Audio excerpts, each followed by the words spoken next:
welcome to another episode of Cosmic Conversations. I'm your hostess, Marla Martenson, and I have a super special guest today, and it is a podcast star, Aditya Jaikumar, right? Yes. Did I say it right? Yep. Aditya Jaikumar. That is perfect.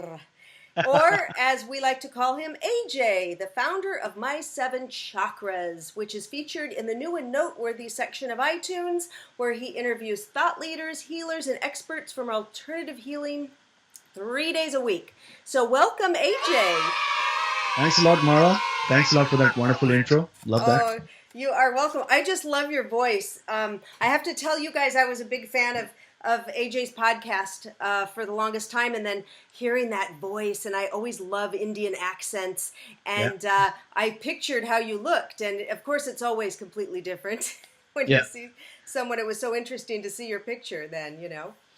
And so tell us a little bit about your background. Of obviously you're from India, and how, you know, what kind of spirituality you grew up with, and what made you start this podcast. Wonderful. So, like you pointed out, I'm from India, and in particular Mumbai, which is a city on the west of India. Yeah. So, born and brought up there.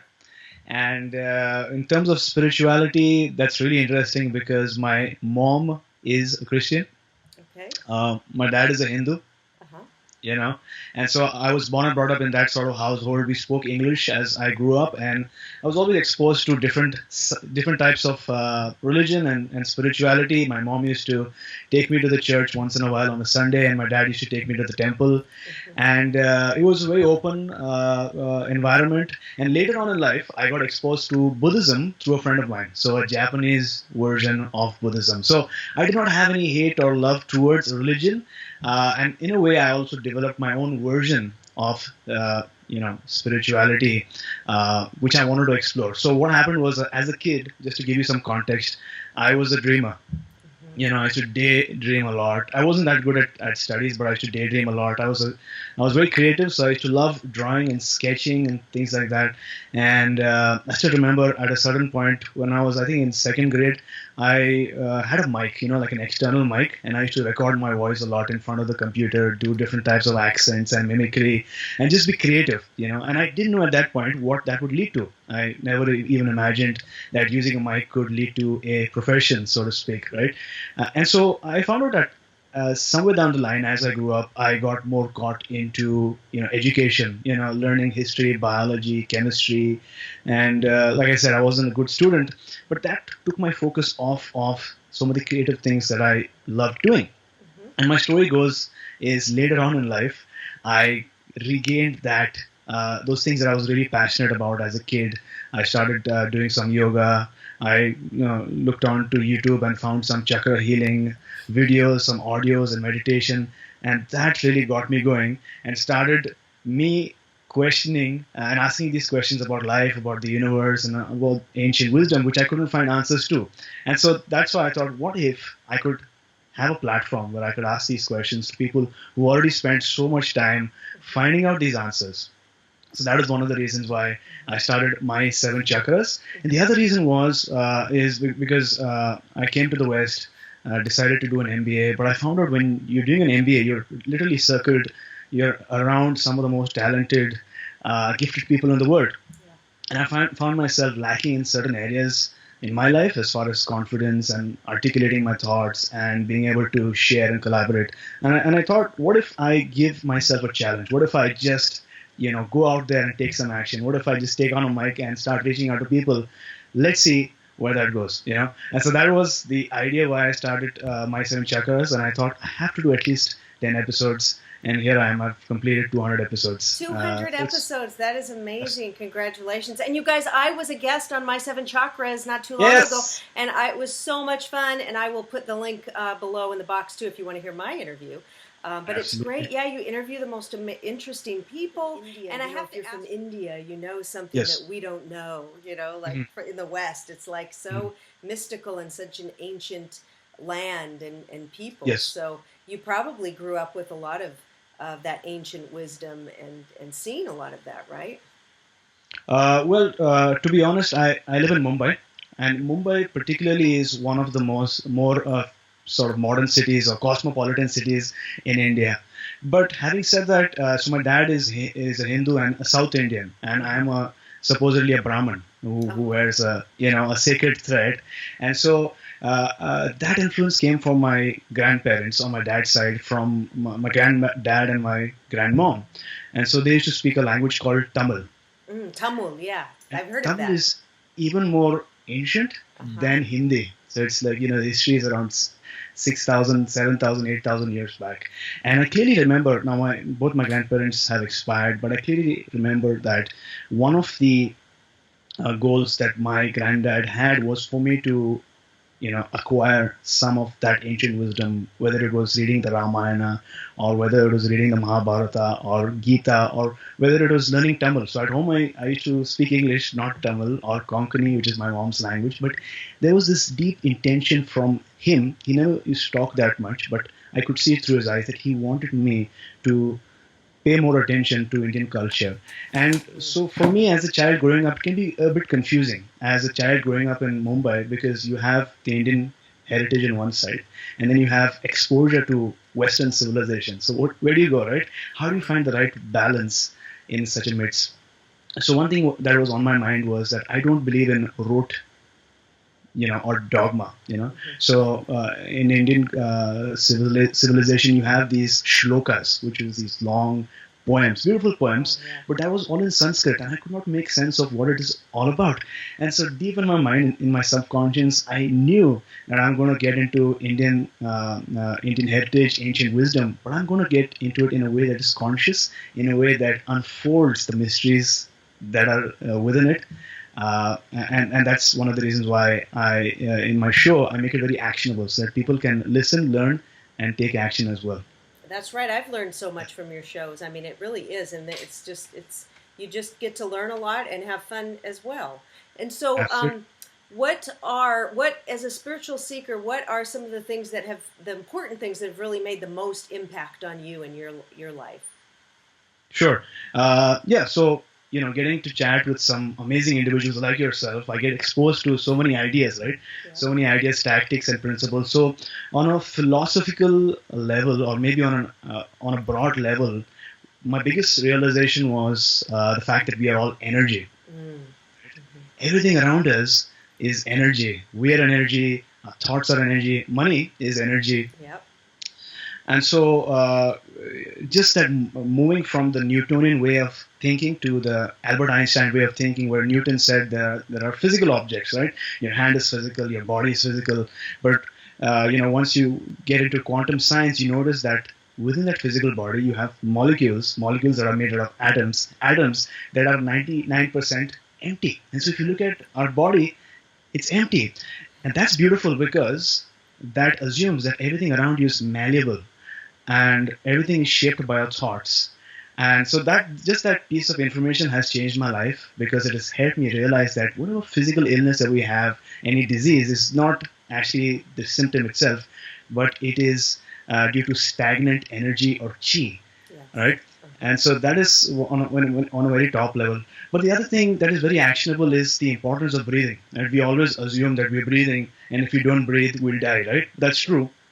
But there's a difference between breathing and intentional, mindful breathing. And that's something I learned like almost everyone. I think you also spoke about the importance of breathing. Whenever you're in a stressful situation, if things are not going the way you thought they would, or maybe if you're a bit worried about something, just take a couple of seconds and take a deep breath in and a deep breath out, and just take 2 minutes, be mindful of your breathing.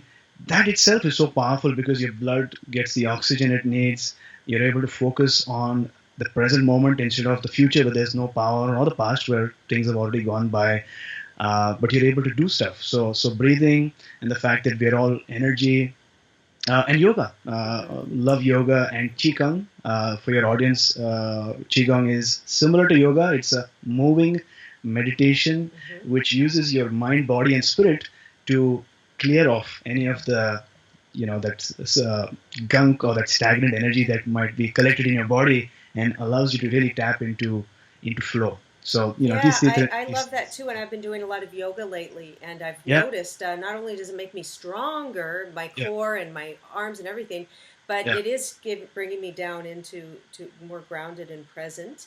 And we yeah, also breathe so shallow. We don't realize yeah. if you know think about it, we really don't take these big oxygenating breaths, so we're kind of lacking oxygen. And then I Yes, love the fact that you said energy, everything's energy. I've been thinking more as money now as just energy, not even so true. money. I need more money. If I say, okay, I'd like to create some more energy to do Yeah, this or to do that or to save, I have a goal for my, retirement or whatever, or yeah, saving for my old age because I plan to yeah, probably live a long time.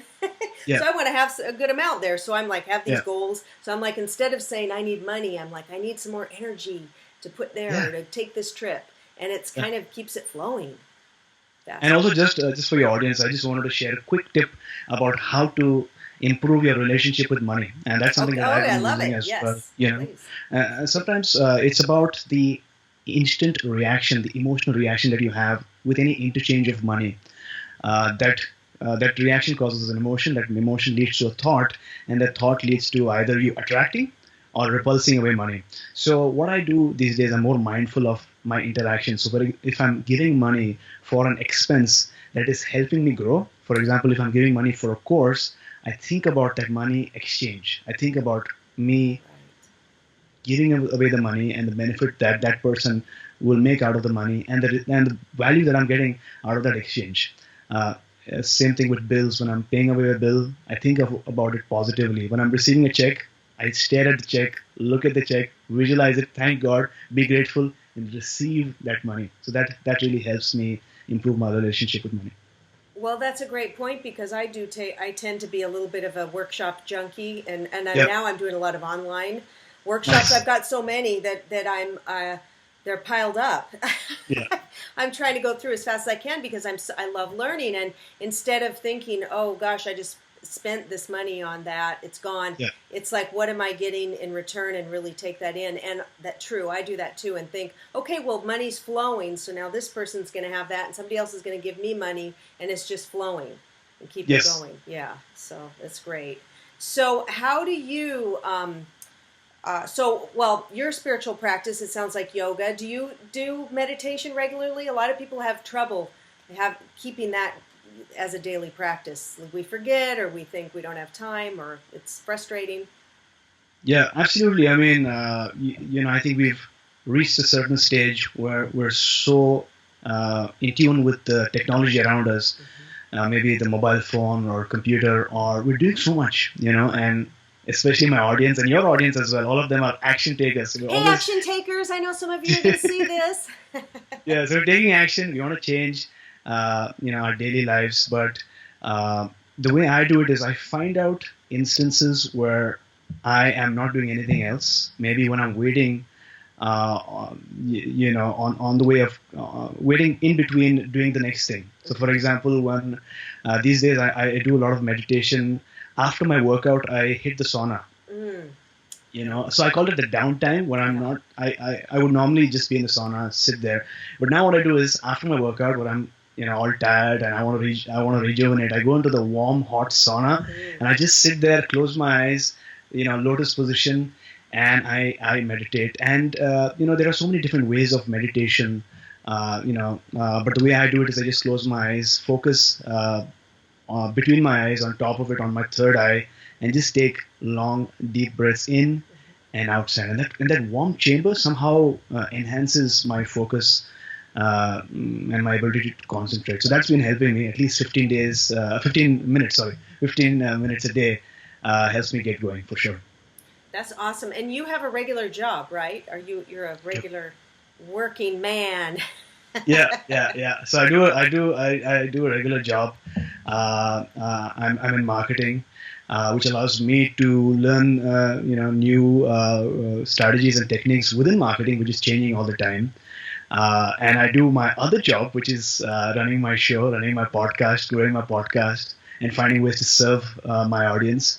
And also, I work out every day, and I'm also being more focused and focused on the nutrition part. So I've learned to make meals for the whole week Oh, and batch process it.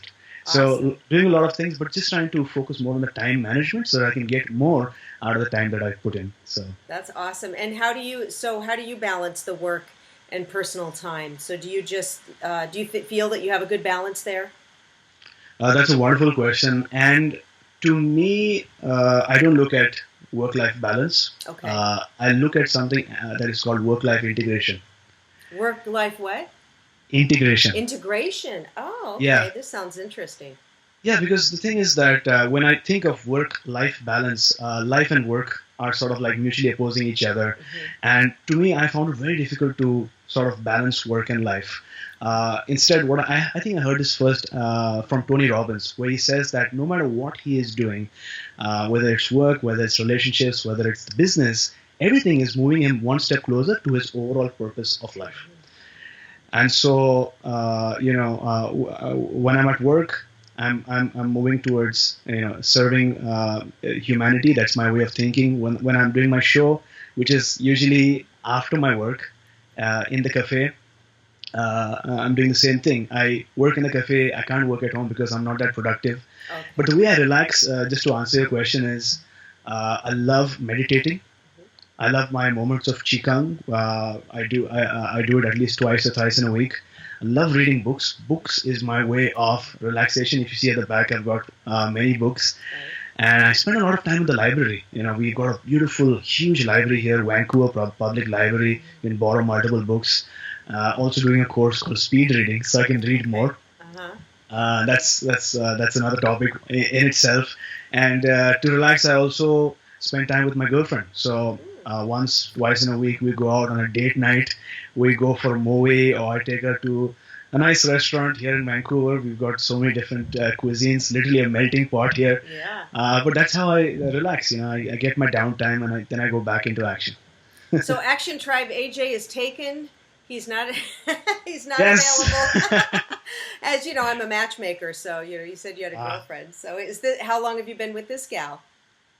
We've been together for close to 1.5 years now. Nice. Yeah, Very she's gonna nice. watch it. And is she? How did you meet? Oh, that's the most fascinating thing, how we met, and it's all related to the topic for today. Okay. So when I came to Canada, I was obviously alone, right? I did not know a lot of people here in Canada, and luckily I went to a conference and it was a marketing conference. I met some really amazing entrepreneurial, like-minded people. And so I wanted to be a part of a mastermind. And for your audience, if you don't know, a mastermind is basically a group that comes together at a stipulated time for the purpose of holding each other accountable to a particular goal, or maybe just to share ideas. So anyway, I met this person who was going to start a mastermind or had a mastermind, asked him a question. We decided to meet once in a week for a mastermind. And so I set my goals for the year. I said, I want to improve in my business, or maybe I wanted to start a business. I wanted to start my podcast. I said I wanted to improve in my health because I never used to go to the gym that often. My nutrition was not that good. I wanted to improve my relationship in that I wanted to find a girlfriend because I did not have a girlfriend at that point. And so I literally wrote it down. I wrote it down on a piece of paper, and I used to chant. So that's a part of Buddhism. You chant and you raise your vibrations, and you won't believe it. It was one evening, I think it was a Sunday evening. It was a cold evening, and so I came out of my Buddhist meeting. I was walking on the road on the way back, and I had discussed my goals with my fellow Buddhist members. And so I just literally crossed paths with this girl who was on the road, and she was looking for directions, and Google Maps was not working, so she asked me the direction. And so we just, started talking. I showed her the directions to a place and into my life. So. And that's it. She walked right up to you in the street, and Right. that was it. Your goal just walked right up. That's It. beautiful. And we connected so well. I mean, even though it was just a random interaction, So we connected here well. you're telling her directions, and then you say, "By the way, do you want to go out sometime, or can I have your number?" Or how do you convert that into a date? Yeah. So, we just spoke. In fact, just for a couple of minutes, because she had to get down at that bus, and I was getting off at another bus stop, and I wanted to establish contact, so to speak. Yeah. I wanted to get a number, and I put my hand down the bag, I didn't have my phone. My phone was off. My battery was off, and luckily I had a piece of paper and a pen, and I asked her number, and I actually forgot the number for a couple of days, and then I opened my bag and I was like, whoa, I met this person. Let me just see what's up, right? And that's how we established connection. Wow, good for you. Chatting. Yeah, I love it. That old-fashioned way, because now the old-fashioned, exactly, doing it online. So, AJ, tell us about your Action Tribe and how people can get involved with that. Sure. So, an Action Tribe or a member of the Action Tribe is someone who believes that true progress can only be achieved if you take action. And by action, I don't mean just physical action. I mean mental action as well. As we're learning today, the mind and body are so intricately connected that even if you think about something, you already, reached that place, so to speak. So someone who takes action and believes that taking action is the way to progress and success, that's an action taker. And many action takers comprise an action tribe, and those are basically the listeners of My 7 Chakras. So anyway, that's the Action Tribe. And you have a Facebook group, which I'm in, the Action Tribe, and all of that. So we've got a Facebook group. We're on Instagram at My 7 Chakras, as well as now in every of my episode, I ask my guest, and I ask you as well, name one book that you'd like to share for our listeners, because our listeners love reading books and love the recommendations. So what I've also done is I've compiled 21 of the top must-read spiritual books that have been shared on My 7 Chakras, and your listeners can get access to that by going to my7chakras.com/reading list. So that's our website. I'll put the links below, you guys. So yeah. Yeah. And then you have some other things that they can get free gift on your site, and he's got a great website. There's a lot of wisdom there and things that you can do. So. Yeah, absolutely. I mean, we've got some inspirational quotes that people can download. Inspirational, the spiritual books, the list that I put together, loads of episodes and a few blog posts as well. Yeah. And once people jump onto the newsletter, I write what is called action moments every week that goes out to my listeners. Just short blurbs of information or insights or tips that people can, take action towards right away. So that's also good. Awesome. And what platforms are you on? So I am on Facebook, My 7 Chakras, on Instagram at My 7 Chakras. And then what about the podcast itself? It's all on. I'm sorry. Yeah, so the podcast is available on iTunes, Google, that is Google Play, Stitcher Radio, TuneIn Radio. I believe, that's those are the main, and iHeartRadio as well. People can go to listen by going to my7chakras.com, because that's you can listen to it right on your website. Absolutely. Okay, fantastic. Well, all the links are below, and you guys get on the Action Tribe and let us know what your favorite spiritual practice is, and tell us what your favorite inspirational quote is. AJ, thank you so much for joining me, and much love, everybody. Thanks a lot, Marla. It's been an honor to be on your show finally, and it's so great to catch up.